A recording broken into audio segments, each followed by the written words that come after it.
నీకు అర్థం అవ్వలేదా? నీకు అర్థం కాలేదా? సహోదరుడు అంటే ఎవరో, ఎన్ని కష్టాల్లో నుంచి దేవుడు తెచ్చిపెట్టుకున్నాడు అర్థం కావటం లేదా?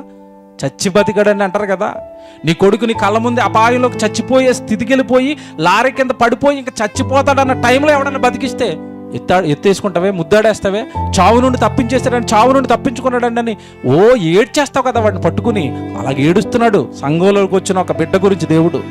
చావు నుండి తప్పించుకున్నాడు, నరకం నుండి తప్పించుకున్నాడు, నా వాక్యాన్ని నమ్మేశాడు, ఆ భయంకరమైన పాతాల నుండి తప్పించుకుని జీవం కలిగిన దేవుని సంఘంలో ఉన్నాడు. నా కొడుకు చాలా కష్టాల్లోంచి బతికాడు. మిక్కటంగా ప్రేమించుకోండి. కష్టాల్లో నుంచి బతికారు, మిక్కటంగా ప్రేమించుకోండి. కష్టాల్లో నుంచి బ్రతికారు, మిక్కటంగా ప్రేమించుకోండి. కష్టాల్లో నుంచి బ్రతికారు, ఒకరినొకరు అర్థం చేసుకోండి, ఒకరితో ఒకరు మాట్లాడుకోండి, ఏమైనా జరిగితే ఒకరికొకరు క్షమ చెప్పుకోండి, ఒకరినొకరు క్షమించుకోండి, ఒకరినొకరు హత్తుకోండి. మిక్కటమైన ప్రేమతో ఉండండి.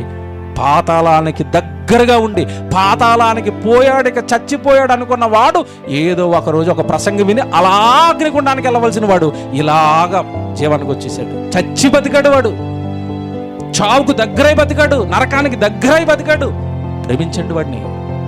ఎలా ప్రేమిస్తారంటే నీ చుట్టూ ఉన్న వాళ్ళకంటే వాడిని ఎక్కువగా ప్రేమించండి, వాడిని మిక్కటంగా ప్రేమించండి. వాడు అక్షయ బీజం నుండి పుట్టినవాడు, శాశ్వతమైన జీవానికి సిద్ధపడుతున్నవాడు, లేఖనాన్ని ఎరిగినవాడు, వాక్యములో నుండి పుట్టినవాడు.